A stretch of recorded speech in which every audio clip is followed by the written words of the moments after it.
Hi, this is Kimberly. I'm presenting today Lady Colin Campbell's video from Saturday, February 24th, 2023. It's not just a re-upload. What I've done is modified, heavily edited, and shortened it, taking out some of the long pauses. No disrespect meant to Miss Lady C. I have read that others share my sentiment that although we love her to pieces, some long drawn-out pauses can be a bit tedious. I've linked her original video below, along with social media information, etc. My video is for convenience purposes only, and no contempt, disrespect, or copyright infringement is intended.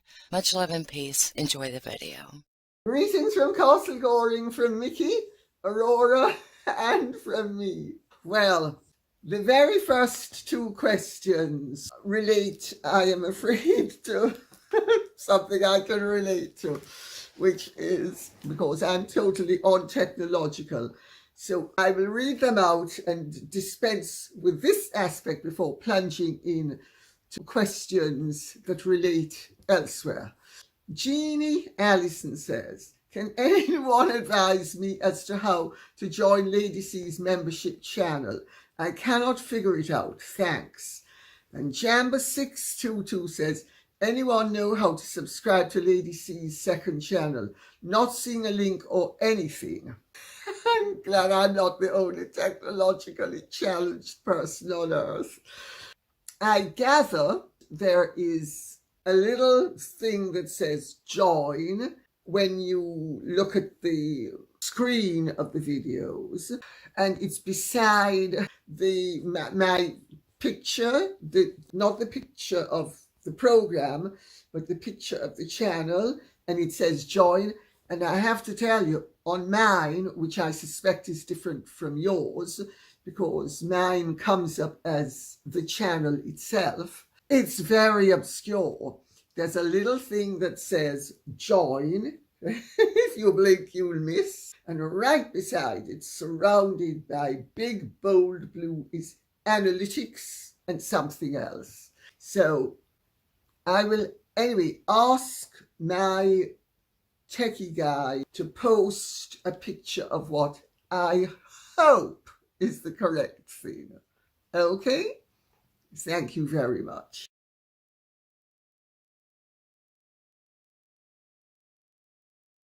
With the rest. I have a treat for you. It's not a question. It's, well, the Getty family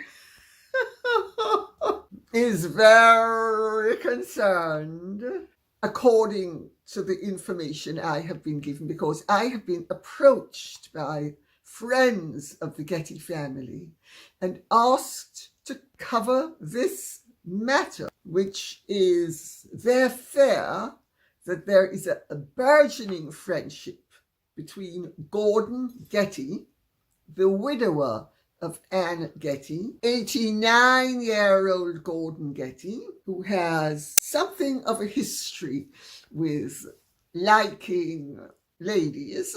He had 4 children with Anne, and they had a very long and solid marriage. He also had a mistress called Cynthia Beck, with whom he had 3 children. And he was extremely generous to her, and I gather that he is a very generous man. And evidently, the Getty family is very concerned because a birdie has whispered to them that Meghan has been visiting him. Of course, doubtless the whole thing is totally above board and totally innocent, and that I must assert for obvious and legal reasons. Pure innocence, however, they are worried that his generosity, they think, could be something that will come into play.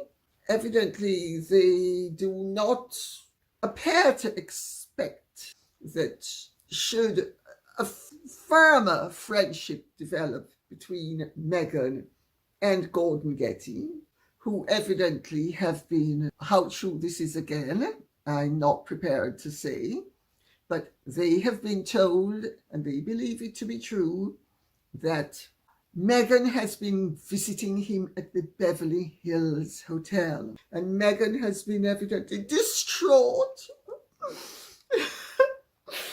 Gordon, I just feel so vulnerable.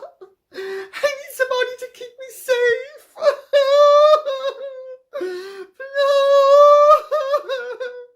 I mean, I'm now so unsafe. It's okay, honey. Mummy's just acting. Evidently, the family is worried it's going to result in Gordon giving her maybe a $20 or $30 million house to keep her safe. They don't think that she's going to want to become Mrs. Gordon Getty, but they are worried that her terror of being terrorized by terrorists. Oh, I'm so unsafe. I've got a target on my back, Gordon. I've got a target on my back. What's he done to me? I mean, I just can't believe this is happening to me. Gordon, please. Oh, you're so kind and understanding. You're such a good friend. I need cuddles. Mickey, I need cuddles. Well, the family is seriously concerned at what they have been told is a burgeoning friendship. And in case you don't know who Gordon Getty is, I will tell you. Gordon Getty is the fourth son of Jean-Paul Getty. Now, Jean-Paul Getty, in fact, Gordon Getty, was regarded as the richest man on earth when his father died in, I think, the early 80s. He was at the time worth $2.1 billion. And he took over the management of the family assets. He then sold the Getty Oil shares to one of the big companies, I think it was Texaco or something like that, for $10 billion. And he's only worth $2 billion now. So in however many years, 40 years, he's managed to not make any money, but he's very generous. He's a philanthropist. He is a classical composer of classical music. His father was a very interesting man. J. Paul Getty, the old man, he lived at Sutton Place in Surrey, which Freddie Koch then bought. Fred Koch was the brother of my ex-boyfriend David Koch. Fred bought Sutton Place after Paul Getty died, and he lived in some splendor at Sutton Place, which is one of those beautiful houses in England. It was owned by the Duke of Sutherland, Geordie Sutherland, and his widow, Claire, Duchess of Sutherland, was somebody I knew. She was pretty much the same age as my stepmother-in-law, Margaret Argyle, and they knew each other as well, obviously. And in fact, Margaret hosted J. Paul Getty's 80th birthday party. If I remember correctly, it was at Claridge's, and the guest of honor was King Umberto of Italy. Well, Klaus von Bülow was J. Paul Getty's assistant, and this was in the 60s, and I would imagine into the 70s. And in those days, taxation was so high in this country that he didn't pay him anything at all. He had no salary, he had expenses, and once a year, Paul Getty would give him a fabulous painting, like a Holbein or something else, that would be, as a Christmas present, worth at least as much as he would have been earning during the year. But of course, that was tax-free. Paul Getty Sr. was an absolute financial genius, and his motto was, never have a profit. Every company must run at a loss. Well, he had several wives. If I remember correctly, Gordon was the second son of the third marriage, I think. Maybe the fourth marriage. He was the second son. The first son of that marriage was J. Paul Getty, this Jr., who ended up living here and being a great benefactor in this country. He was married to Augustus John Painter's stepdaughter, Talita Paul, very beautiful, and she died of a heroin overdose in Italy. And he had to get out of Italy and was never able to go back to Italy. And his son was the one who was kidnapped and lost his ear.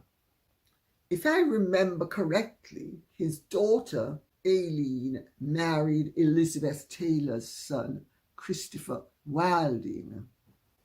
It's a very interesting family because one of Gordon's brother's daughters, one of his sons, married the Miller girl, whose sister is Crown Princess Marie Chantal of Greece. And her sister, one sister married the Getty guy, Christopher Getty, I think is his name. I could be wrong, but I think it's Christopher Getty. Another sister married Aegon and Diane von Furstenberg's son, Alexandre, and they have a daughter. I think they might have a son as well. It's quite a well-connected family, let's put it that way. And they are seriously worried that the rumors that they have been told and believed to be true will result in their family losing a great deal of money. Because according to their information, Meghan hires, that's right, Meghan hires conference rooms so that should she ever be challenged, it's all business. But they're worried. It's financial. Isn't life fun? Poor Meg's baby, terrified. I wonder if she encouraged H to write about the number of pieces on the chessboard that he got rid of. Now, let's see how we're going to play this one. Oh, dear. Oh, well, I need a palace. No, I don't need a palace. I need a castle. No, I don't need a castle. I need a $30 million house. Loads of protection. And maybe a 20-foot wall. Oh, yes. You couldn't make any of this up, could you? Rosalind, as Cultural Cabanas says, please check out Nate the lawyer's latest post on pro-Meghan Markle bots and somebody whose name I do not condescend to mention. I know him as the Guppy. Someone needs to bring this to the mainstream. Rosalind is a cultural cabana. I did check it out.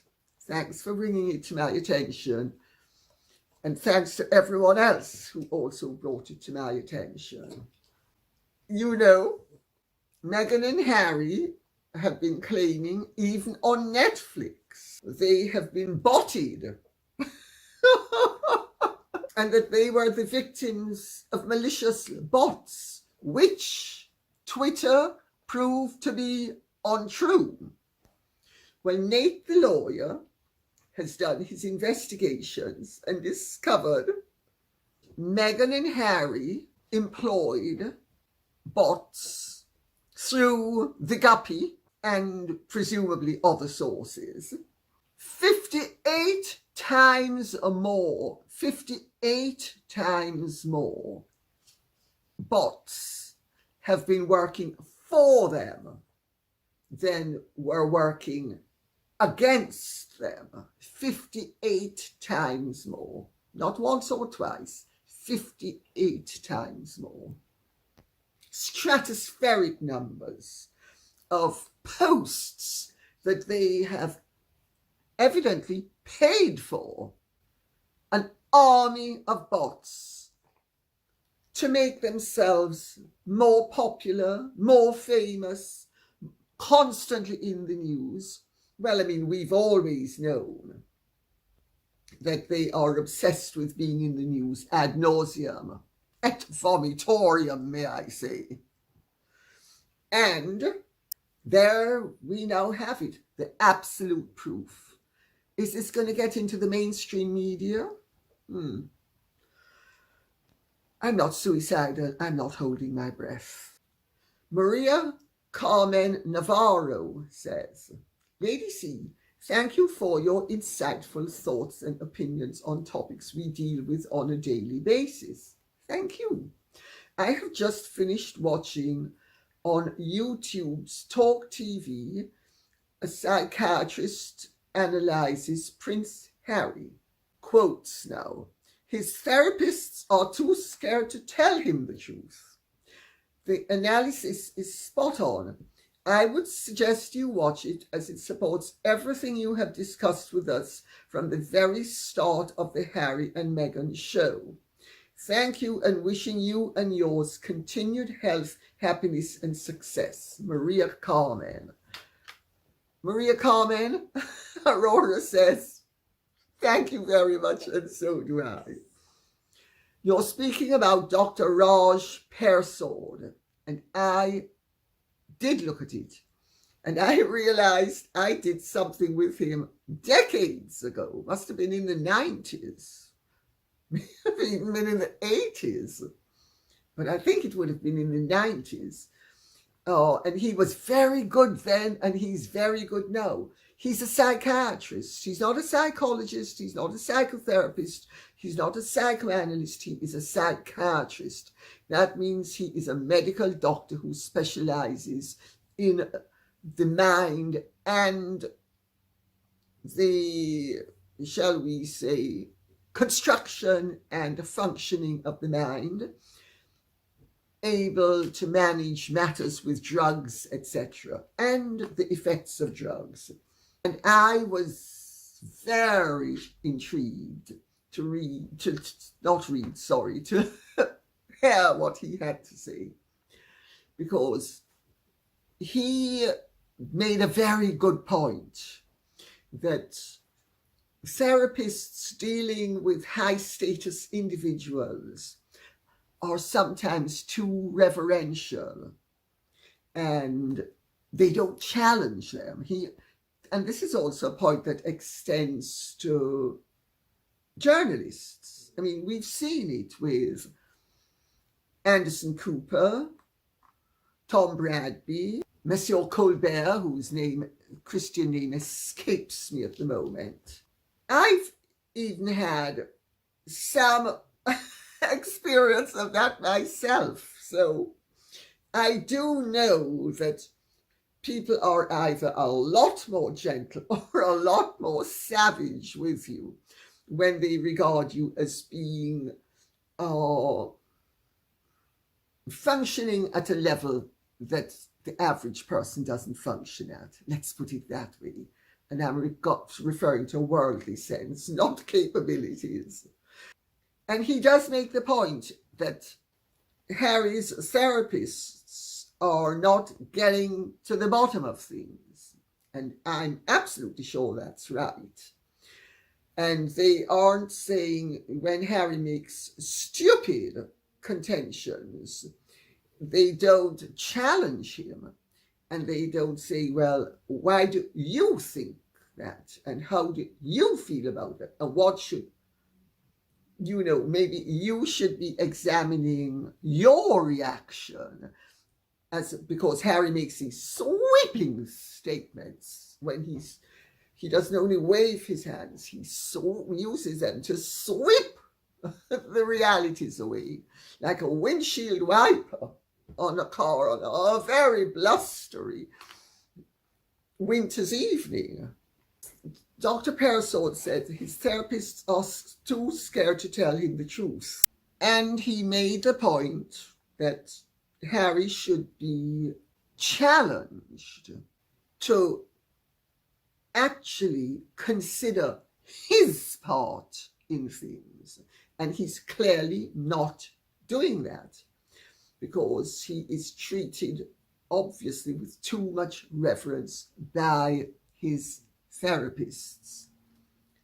I have to say that has to be right. I've actually made the point in a different way previously. So obviously I'm going to agree with it because Harry's conduct shows that his therapy is not improving his perceptions and his self-awareness. What they are doing is reinforcing his prejudices and his irrational concepts. Very interesting. I would suggest everybody have a look at that as well. Dr. Raj Persaud, Persaud. So it's not only Nate the lawyer, with whom I would recommend that you look at if you're interested in the fact that Meghan and Harry have undertaken a massive propaganda exercise, which I have been saying again for years now, but that Dr. Persaud makes the absolutely valid point that I have been making, that Harry's treatment isn't making him better, it's making him worse. Albeit James says, Lady C, what do you think about the notable absence of invite for Meghan to Oprah's big A-lister birthday celebrations recently? Personally, I feel Oprah, who has thus far avoided being held to account for her part in driving the racism narrative from that interview, is distancing herself from the Sussexes, so her obvious race baiting with how she failed to conduct that interview with any semblance of journalistic professionalism is not drawn into focus. I think you have a point. I have actually inquired as to how the land most likely lies by my contacts, and they have told me that Oprah is very guarded and they feel very concerned, especially since Harry appeared on television and said that they never said that the royal family was racist, when they did, and Oprah did as well, and Doria did. And my understanding is that Oprah is not best pleased that Harry has, to protect himself and Meghan, changed tack to the extent that he has thrown Kerry Kennedy, Oprah, Netflix, and everybody else under the bus. But they did show up at Ellen DeGeneres' birthday party, which with Portia de Rossi, who wore a wedding gown and seems to have renewed their vows. I gather Kris Jenner is the one who renewed the vows in the presence of such luminaries. And if you think I'm being sarcastic, you're quite right. As Colin Campbell, Brandi Carlile, Melissa Etheridge, and Harry and Meghan, who for the whole evening, evidently, or much of the evening, were on opposite sides of the room, no longer stuck together like glue, no longer armpit and deodorant. No. What is going on? What is going on indeed? I don't think we can rely on a word we hear from either of them or anybody related to them. But I do believe that what I was told about Oprah is accurate. She didn't want them there and she didn't have them there. Ellen DeGeneres and Portia de Rossi are not really A-listers anymore, if ever they were. And it is ironic that Harry, who was a genuine A-lister, didn't understand that celebrities and people in the entertainment world, no matter how rich, grand, or famous they are always a rung or two, or maybe even three or four below in terms of status, royalty, especially reigning royalty, especially the British royal family. Harry seems to be bedazzled with the notion that he's mixing with Hollywood types, as if he's the supplicant, when in fact they would naturally be the supplicants. So talk about role reversal and loss of status. Almira Rejak says, when a clown moves into a palace, he doesn't become a king. The palace becomes a circus. It's a Turkish proverb. Thank you, Almira Rejak. Absolutely. Well, the clown moved out of the palace, literally out of the palace, into what he thought was going to be a newly constructed kingdom, and has been revealed to be a clown. And his ring mistress has been revealed to be the tacky second-rate creature that she has exposed herself as being. Ginger Cat says, his paranoia is a common symptom of cannabis use. Yes, it is. Yes, it is. Because old-time ganja, as they would have called it in Jamaica, even that, and that was pure and evidently much gentler than what is being purveyed nowadays. Because evidently what's being purveyed nowadays is cut with all sorts of chemicals that have a detrimental effect upon the health and well-being of people who consume it in any significant quantity. I had a cousin called Richard. Richard was stunningly handsome.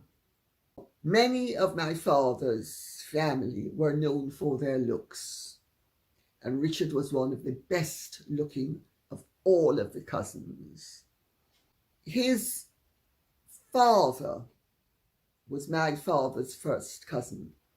But when Richard was born, Richard was believed to be my uncle's son, my father's eldest brother's son, because my father's eldest brother's wife was having an affair with his first cousin. And only when they thought he was going to die, my uncle, did she confess that Richard wasn't his son, and it resulted in a divorce. Well, Richard's real father, whom I called Uncle Vernon, couldn't believe that Richard was really his son after all the shilly-shallying that had gone on, and excluded Richard from his life. Ironically enough, Richard was the dead ringer of him, because Uncle Vernon was much better looking than my uncle. And Richard had real problems as a result of the questions around his paternity. And he took to ganja at a very young age. I think by the time he was about 12 or 13, he was smoking ganja with the garden boys. And that sort of thing did happen in Jamaica. And Richard went completely insane. Richard, it turned out, had a propensity to schizophrenia, and he became schizophrenic. So that was with good, pure, proper, non-strengthened ganja. Marijuana does have the ability, if you have a propensity towards schizophrenia, to bring it on. Evidently, with the new stuff nowadays, it also makes you paranoid. Richard wasn't paranoid. He was definitely schizophrenic, but he wasn't paranoid. Is Harry paranoid? Yes. Was his mother paranoid? Yes. People have suggested that the paranoia comes from Prince Philip's side of the family, because his mother was diagnosed as a paranoid schizophrenic. But in fact, she was also diagnosed by Freud, Sigmund Freud himself, who treated her, who blasted her ovaries because she had a form of erotomania, which recent thinking suggests wasn't actually paranoid schizophrenia. It was erotomania brought on by being extremely religious and in love with a man who wasn't her husband. And she was crazed for this man and couldn't gain satisfaction. And because she was unhappily married and they were in exile in Paris, staying, funnily enough, on their sister-in-law, Princess George of Greece and Denmark, born Mary Bonaparte's estate at Saint-Cloud. And she was one of the world's top psychoanalysts, trained by Freud himself. That's how incestuous the whole thing was. But the recent thinking is she was actually not paranoid or schizophrenic, that she suffered from erotomania. And then, once she got caught up in the erotomania, which obviously was a mental condition, the way it was handled exacerbated rather than relieved the problem. Who was definitely paranoid was Diana. Even William has admitted that his mother was paranoid.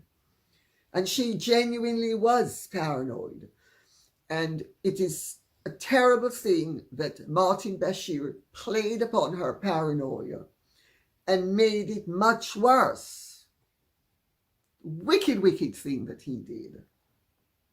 But you can develop paranoia from drug abuse, irrespective of whether you started out being paranoid or not, or had a propensity towards paranoia. So I don't think we necessarily need to look very far to see where Harry's paranoia started, because it doesn't really matter, because whether he had a propensity towards it or not, the fact is he now is paranoid. And it's most likely the drug abuse that has brought on the paranoia, plus the defective treatment, because he's not being challenged by his therapists. He needs to be challenged by them. And if he's not challenged by them, it is a recipe for paranoid behavior and paranoid thinking, even if he didn't have the propensity towards paranoia that the drugs would have nevertheless instilled. I hope that makes it clear. And the last question is, Denise Carding says, Meghan knew about Harry's drug taking and must see the effect it has had on him. Did that not concern her? I wouldn't marry a man with drug addictions, prince or no prince. She has her addictions too, fame for one along with money. Talk about a dysfunctional relationship. Well, it may be toxic, but is it dysfunctional? It seems to me, if they are together, it is superbly functional. It may be destructively functional, but it's superbly functional, because each of them has his and her failings aggravating and enhancing the other's failings. Of course she knew that he took drugs. I mean, by his own admission, he was constantly smoking dope at Not Caught and worried that it would waft into the Duke of Kent's quarters. And the Duke of Kent is a very correct and wonderful gentleman and an absolute royal to his fingertips. And Harry's absolutely right that he didn't want it getting back to the Duke of Kent, because he'd have been on the blower to the Queen immediately, because they were very close. They were first cousins. Well, Meghan also has a history where drugs are concerned. I leave you with the thoughts of what Meghan did when she had her first wedding in Jamaica. She gave each person a bag of spliffs. That's not the mark of somebody who is anti-drugs. If you read her blogs, The Tig and the Working Girl, or The Working Actress, whichever one it was, I don't remember. It's one or the other. She makes it absolutely clear that she loves her drink and hit the bottle regularly and overindulge. All of this is very educational as well as edifying.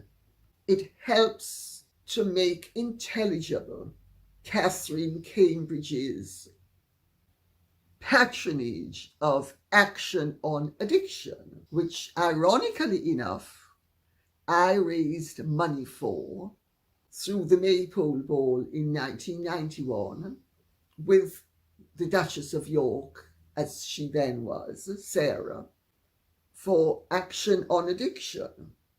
So that was the name of it then. It changed it. No, it was called the Chemical Dependency Centre. It's now called Action on Addiction. Sorry for confusing myself. We live in a world where drug taking and drug abuse is rife. I have to say, I have a very measured, tentative, suspicious relationship with any drug taking, and that includes the drinking of alcohol too frequently or excessively. I've seen the damage it does. I've seen how it destroys lives. And I've seen how people think that the very instrument that is destroying them is actually in their minds helping them. Because many people use drugs and drink as medicine, when indeed, and I now speak from experience, the only thing that works in life to overcome your problems is to face them squarely and not to be ashamed of the fact that you are not perfect, and not to defend your failings, and not to defend that which is destroying you, which sadly many people do. And on that note, I will say thank you very much for listening. I hope this has been of some interest to you. If it has, please like, share, subscribe, press the notification bell if you are looking on the original channel. And if you are not, just ask questions, okay? Because remember, the one thing I need from everybody is questions and feedback. Thank you very much. God bless and goodbye.